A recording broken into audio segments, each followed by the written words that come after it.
밤하늘을 올려다보며 저 광활한 공간 너머에는 과연 무엇이 존재할지 상상해본 적 다들 한 번씩 있으실 거예요. 인류는 수천 년 동안 이 근원적인 질문을 품고 살아왔습니다. 그리고 놀랍게도 불과 70여 년 전, 우리는 마침내 그 물음에 대한 답을 찾아 나서는 대담한 여정을 시작했죠. 하지만 이 여정은 단순히 별을 향한 몸짓만이 아니었습니다. 그것은 곧 우리 자신을 깊이 탐색하는 과정이었고요. 우주가 우리가 상상조차 할 수 없었던 엄청난 비밀들을 품고 있다는 충격적인 사실들을 연이어 마주하는 순간들의 연속이었습니다. 지금부터 펼쳐질 이야기는 인류가 감히 불가능하다고 여겼던 우주를 향해 어떻게 첫발을 내디뎠는지, 그리고 그 여정 속에서 어떤 경이로운 발견들이 우리의 세계관을 송두리째 뒤흔들었는지에 대한 기록입니다. 우주 탐사가 단순히 과학적 진보를 넘어 우리에게 어떤 의미를 던져주는지 함께 고민해보는 시간이 될 텐데요.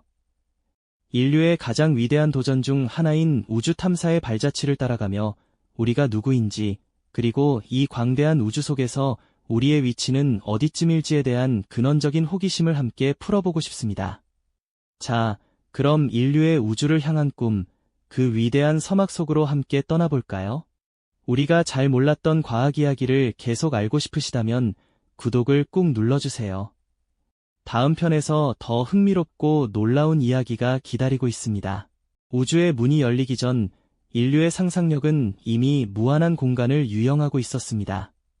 고대인들은 밤하늘의 점들을 바라보며 신화와 전설을 엮어냈고 19세기에 이르러서는 줄 베른과 같은 SF 소설가들이 달 여행을 현실처럼 그려냈죠. 러시아의 콘스탄틴 치올코프스키 같은 선구자들은 로켓공학의 이론적 기초를 다지며 막연한 꿈을 과학적 가능성으로 바꾸어 놓았습니다. 그들의 낡은 책장 속 설계도와 상상력은 언젠가 인류가 별들을 향해 날아오를 것이라는 희망의 씨앗을 품고 있었던 겁니다. 하지만 그 꿈이 현실이 되는데 결정적인 역할을 한 것은 다름 아닌 20세기 중반의 냉전 시대였습니다.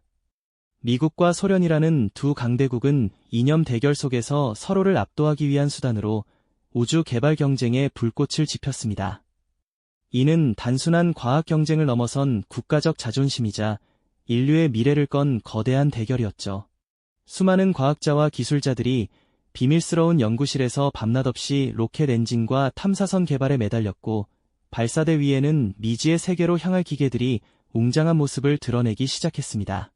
그리고 1957년 10월 4일, 전 세계는 소련이 발사한 작은 인공위성 스푸트니크 1호의 충격적인 소식에 숨을 죽였습니다.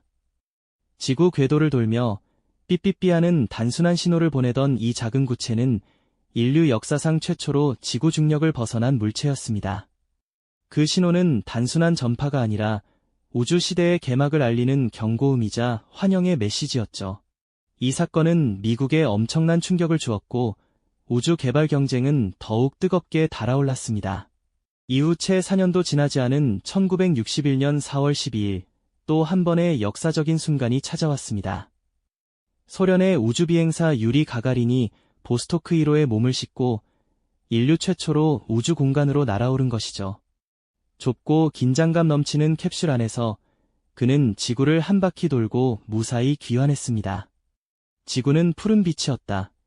는 그의 한마디는 전 세계인의 가슴을 울렸고 인류가 이제 더 이상 지구라는 한정된 공간에 갇히지 않을 수 있다는 희망을 안겨주었습니다. 가가린의 비행은 단순히 한 인간의 모험을 넘어 인류가 우주를 향한 꿈을 현실로 만들 수 있음을 증명하는 위대한 도약이었습니다. 이제 인류는 미지의 땅, 달을 향한 담대한 계획을 세우기 시작했죠. 가가린의 비행은 단순히 한 인간의 모험을 넘어 인류가 우주를 향한 꿈을 현실로 만들 수 있음을 증명하는 위대한 도약이었습니다. 이제 인류는 미지의 땅, 달을 향한 담대한 계획을 세우기 시작했죠. 소련의 이 놀라운 성공은 지구 반대편의 한 국가에 거대한 자극을 주었습니다. 바로 미국이었습니다. 당시 냉전의 한복판에서 미국은 소련의 우주 기술력에 뒤처질 수 없다는 강한 의지를 불태웠고, 이 경쟁은 인류를 달로 이끄는 강력한 동기가 되었습니다. 1962년 9월, 존 F. 케네디 대통령은 역사적인 연설을 통해 인류를 달로 보내겠다는 담대한 목표를 선언했습니다. 우리는 10년 안에 인간을 달에 착륙시키고 안전하게 지구로 귀환시킬 것을 약속합니다.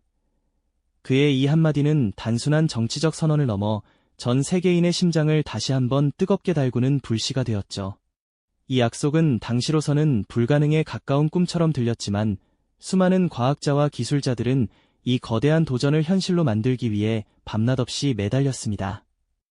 아폴로 프로젝트는 인류 역사상 가장 복잡하고 위험한 공학적 시도였습니다. 수많은 난관과 예측 불가능한 실패들이 있었지만 인류는 포기하지 않았습니다. 그리고 마침내 1969년 7월 20일 전 세계의 이목이 집중된 가운데 아폴로 11호의 달 착륙선 이글이 달 표면에 사뿐히 내려앉았습니다. 수십억 명의 사람들이 숨죽이며 텔레비전 화면을 응시했죠. 이윽고 우주복을 입은 한 남자가 착륙선 문을 열고 조심스럽게 발을 내디뎠습니다. 닐 암스트롱이 달 표면에 첫 발을 내디딘 순간 그는 이렇게 말했습니다. 한 인간에게는 작은 발걸음이지만 인류에게는 거대한 도약이다. 이 말은 단순한 문장이 아니었습니다. 그것은 지구라는 한정된 공간을 넘어 인류가 스스로의 한계를 극복하고 새로운 지평을 열 수 있음을 증명하는 선언이자 인류의 위대한 성취를 상징하는 영원한 기록이 되었습니다. 달 착륙은 단순한 기술적 승리를 넘어섰습니다. 그것은 인류의 무한한 가능성을 보여준 상징이자 끝없는 호기심과 도전 정신의 위대함을 일깨워주는 사건이었죠. 지구 밖에서 푸른 행성 지구를 바라본다는 것, 그 경험은 우리 자신을 새로운 시각으로 이해하는 근원적인 계기가 되었습니다.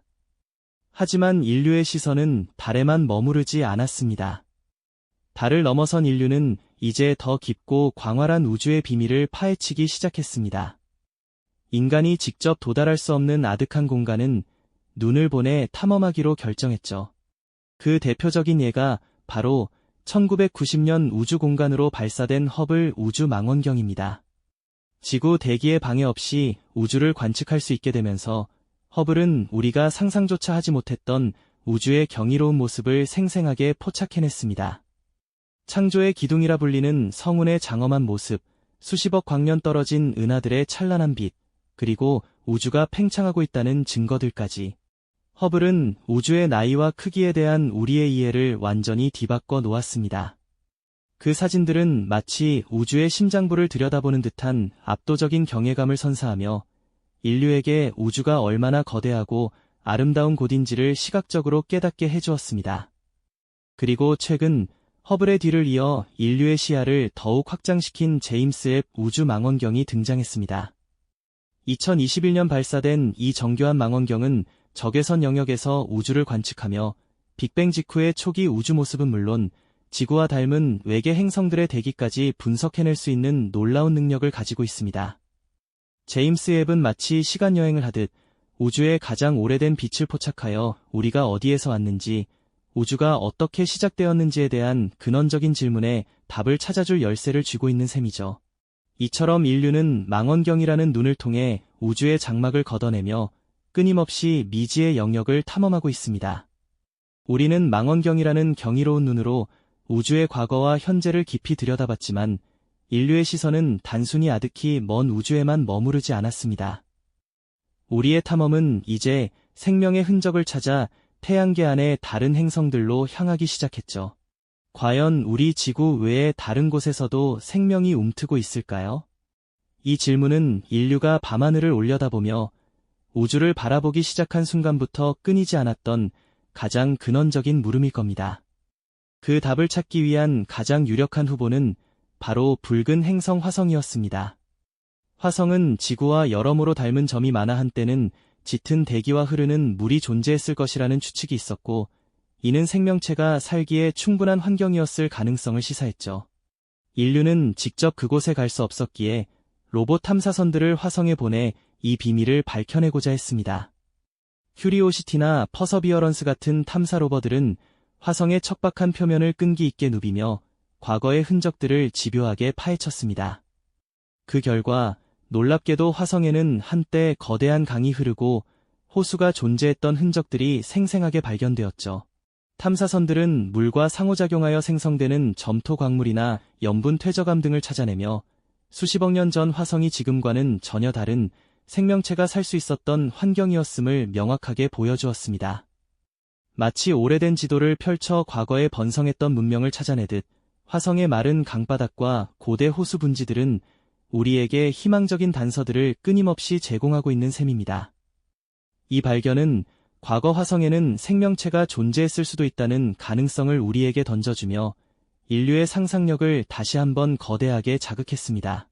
하지만 생명의 흔적을 찾는 여정은 화성에서 멈추지 않았습니다. 태양계 바깥쪽으로 시선을 돌리자 또 다른 가능성의 문이 활짝 열렸습니다. 목성의 위성 유로파와 토성의 위성 엔셀라두스 같은 얼음 위성들이 그 주인공이죠. 이 위성들은 두꺼운 얼음 껍질 아래에 거대한 액체 상태의 바다를 품고 있을 것으로 예측됩니다. 지구의 심해 열수구 주변에서 햇빛 없이도 생명체가 번성하는 것처럼 이 얼음 바다 밑에서도 뜨거운 열수 활동이 일어나고 있다면 생명체가 살기에 충분한 환경이 조성될 수 있다는 것이죠. 극한 환경에서 살아가는 생명체, 즉 극호성 미생물의 존재가 지구에서도 확인된 만큼 우주 어딘가에도 이와 유사한 방식으로 살아가는 생명체가 있지 않을까 하는 기대감이 점점 더 커지고 있습니다. 이 상상은 우리에게 지구 생명체의 다양성을 넘어 우주 생명체의 무한한 가능성을 보여주는 듯합니다. 이처럼 인류는 망원경으로 우주의 시작을 엿보고 로봇 탐사선으로 태양계 이웃 행성들의 비밀을 벗겨내며 끊임없이 우리는 과연 혼자가 아니지 않을까? 라는 질문을 던지고 있습니다. 더 나아가 우리는 단순히 미생물이나 생명의 흔적을 넘어 지적 생명체의 신호를 포착하기 위한 노력도 게을리하지 않고 있죠. SETI 프로젝트처럼 거대한 전파 망원경을 우주로 향하게 하고 수많은 별들로부터 오는 미약한 신호들을 밤낮없이 분석하며 혹시 모를 외계 문명의 메시지를 간절히 기다리고 있습니다. 아직까지는 침묵만이 가득한 광활한 우주이지만 이 침묵 속에서 인류는 역설적으로 우리 자신의 존재 의미를 더욱 깊이 되새기게 됩니다. 만약 우리가 외계 생명체를 발견한다면 그것은 인류에게 어떤 의미를 가져다 줄까요? 어쩌면 우리의 세계관을 송두리째 뒤흔드는 충격적인 발견이 될 수도 있을 테고요. 우주 탐사는 단순히 과학적 지식을 확장하는 것을 넘어 인류가 스스로에게 던지는 가장 깊은 질문에 대한 답을 찾아가는 경이로운 여정입니다. 우리는 왜 여기에 존재하며 이 광활한 우주는 우리에게 어떤 의미일까요? 광활한 우주 속에서 지구는 마치 푸른 점 하나에 불과하지만 그 작은 점에서 시작된 호기심과 도전이 우주의 거대한 비밀을 하나둘씩 벗겨내고 있다는 사실은 실로 경이롭기 그지없습니다. 우주의 무한함 앞에서 느껴지는 인간 존재의 겸허함과 동시에 그 무한함을 탐험하려는 우리의 위대한 의지는 끊임없이 우리를 앞으로 나아가게 합니다. 우리가 우주를 탐험하는 것은 결국 우리 자신을 더 깊이 이해하고 더 나아가 인류의 미래를 그려나가는 과정이 아닐까요? 기후변화, 자원 고갈처럼 지구의 한계에 직면한 오늘날 우주 탐사는 새로운 가능성과 해답을 찾기 위한 인류의 마지막 희망이자 우리가 어떤 존재이며 어디로 향해야 하는지에 대한 끊임없는 질문을 던지고 있습니다. 밝혀지지 않은 수많은 신비와 가능성들이 저 너머에서 우리를 기다리고 있으며 인류의 우주를 향한 여정은 결코 멈추지 않을 것입니다. 우리는 우주를 탐험하며 우리가 상상했던 것보다 훨씬 더 거대하고 신비로운 존재라는 사실을 깨달았으니까요. 이 드넓은 우주에서 인류는 과연 어떤 미래를 그려나가게 될까요? 그 해답을 찾아 떠나는 우리의 위대한 발걸음은 오늘도 계속되고 있습니다. 오늘 영상도 시청해주셔서 감사드리고 다음 시간에 더 재미있는 과학 이야기로 돌아오겠습니다. 이 영상이 도움이 되셨다면 좋아요와 구독 부탁드립니다. 여러분의 응원이 제게 큰 힘이 됩니다. 감사합니다.